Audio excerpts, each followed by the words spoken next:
మిత్రులకు నమస్కారం. అనంతపూర్ జిల్లాలో భారత రాజ్యాంగ పరిరక్షణ కోసం గలమిప్పినటువంటి గడ్డలో ఏర్పాటైనటువంటి రిజర్వేషన్ల పరిరక్షణ సమితి రిజర్వేషన్ ఎంప్లాయీస్ ఫెడరేషన్ 2017 సెప్టెంబర్ 9వ తారీఖున ఆవిర్భావం చేయడం జరిగింది.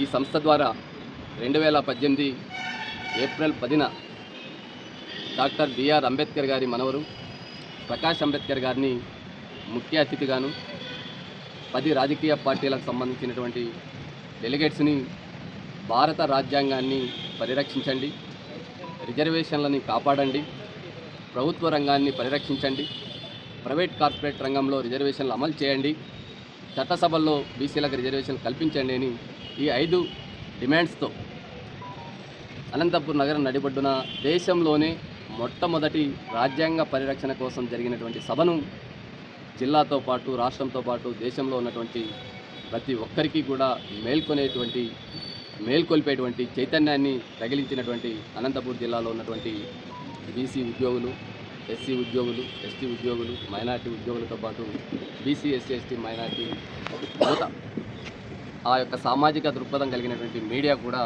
ఆ రోజు సహకరించి వాటి ద్వారా ఆ రోజు ఒక నాగరాజుగా రాజ్యాంగ పరిరక్షణ కోసం ఇంత పెద్ద ఎత్తున సభ నిర్వహించడం అనేటువంటిది ఇంతమంది సహకారం. వాటిని కొనసాగించేటువంటి ప్రయత్నంలో భాగంగా రిజర్వేషన్ ఎంప్లాయీస్ ఫెడరేషన్ అనేటువంటిది ఏర్పాటు చేయడం జరిగింది. అది ఆర్పిఎస్కి అనుబంధ సంస్థ.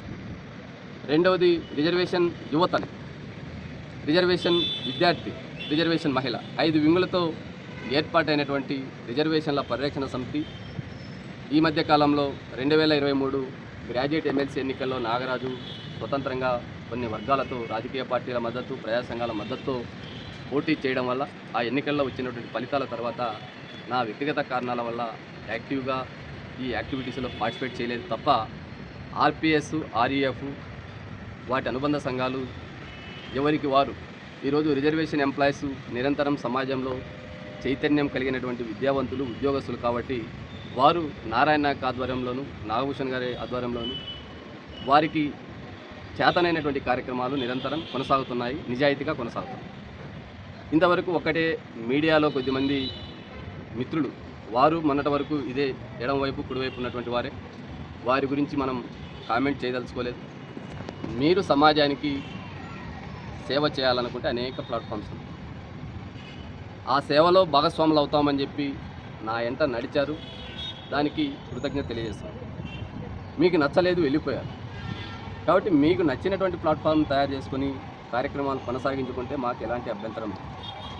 కానీ ఇక్కడ నిజాయితీగా పనిచేసేటువంటి మిత్రులను ఈరోజు నారాయణ నాయక్ కావచ్చు, నాగభూషణ్ కావచ్చు, లేదా వారితో ఉన్నటువంటి అనేక మంది ఎంప్లాయీస్ ఏ ఒక్కరిని ₹1 ఆర్గనైజేషన్ పేరుతో వసూలు చేసేటువంటి చరిత్ర లేనటువంటి, లేదా నాగరాజు 1992 నుంచి 2024 వరకు 3 ఎలక్షన్లో పోటీ చేశాడు, వేలాది సభలు నిర్వహించారు.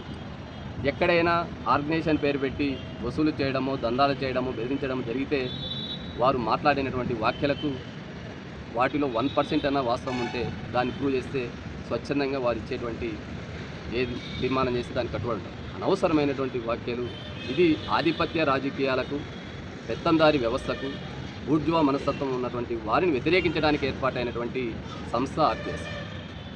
ఎందుకంటే 1995, 98లో యూనివర్సిటీలో చదివినటువంటి వారికి తెలుస్తుంది. ఆ రోజు విద్యార్థిగా నాగరాజు యుఎస్ఎఫ్ అనేటువంటి ప్లాట్ఫామ్తో యూనివర్సిటీలో పెత్తందారు, అగ్రకుల భావజాలంతో పనిచేస్తున్నటువంటి వ్యక్తుల్ని మట్టి కరిపించి reservation వర్గాల్ని Mahatma Jyotiba Phule, doctor BR Ambedkar ఆలోచన విధానాన్ని అమలు చేసి బీజం వేసినటువంటి చరిత్ర. దాన్ని కొనసాగిస్తున్నాం. మేము నష్టపోయినా మేము అనుకున్నటువంటి సిద్ధాంతాన్ని కట్టుబడి పనిచేస్తున్నాం, దాన్ని కొనసాగిస్తామని మీ ద్వారా తెలియజేస్తూ, ఇదే సందర్భంగా మేము ఏదైతే తీసుకున్న అజెండా ఉందో, భారత రాజ్యాంగాన్ని పరిరక్షించాలనేటువంటిది, ప్రైవేట్ సెక్టార్లో రిజర్వేషన్లు అమలు చేయాలనేటువంటిది, కార్పొరేట్ సెక్టార్లోను అదేవిధంగా ప్రైవేట్ కార్పొరేట్ విద్యా సంస్థల్లోనూ రిజర్వేషన్ల కోసం పబ్లిక్ సెక్టార్ని పరిరక్షించుకోవాలని, చట్టసభల్లో బీసీలకు రిజర్వేషన్లను అమలు చేయాలనేటువంటి అజెండాతో కొనసాగుతున్నటువంటి ఆర్పిఎస్, ఆర్ఈఎఫ్ని జనవరి 2వ వారం ఉమ్మడి ఆంధ్రప్రదేశ్లో ఉన్నటువంటి, అంటే ఈ అంశాల్ని చట్టసభల్లో ప్రస్తావించేటువంటి వ్యక్తులు బలహీన వర్గాలకు సంబంధించిన, దళితులకు సంబంధించిన, గిరిజనులకు సంబంధించిన, మైనారిటీలకు సంబంధించిన ప్రజాప్రతినిధుల్ని అనంతపూర్ జిల్లా కేంద్రంగా ఆహ్వానించి ఆర్పిఎస్ఆర్ఎఫ్ ఆధ్వర్యంలో మా అంశాల్ని చట్టసభలకు తీసుకెళ్లేటువంటి వ్యక్తుల్ని ఘనంగా సన్మానించేటువంటి కార్యక్రమాన్ని చేపడతామని మీ ద్వారా తెలియజేస్తూ ఈ కార్యక్రమంలో వేలాది మంది ఉద్యోగస్తులు కూడా సాంప్రదాయంగా పనిచేస్తున్నటువంటి సామాజిక ఉద్యమకారుల్ని, కళాకారుల్ని, మీడియా మిత్రులను కూడా భాగస్వాములు చేస్తామని చెప్పి మరొకసారి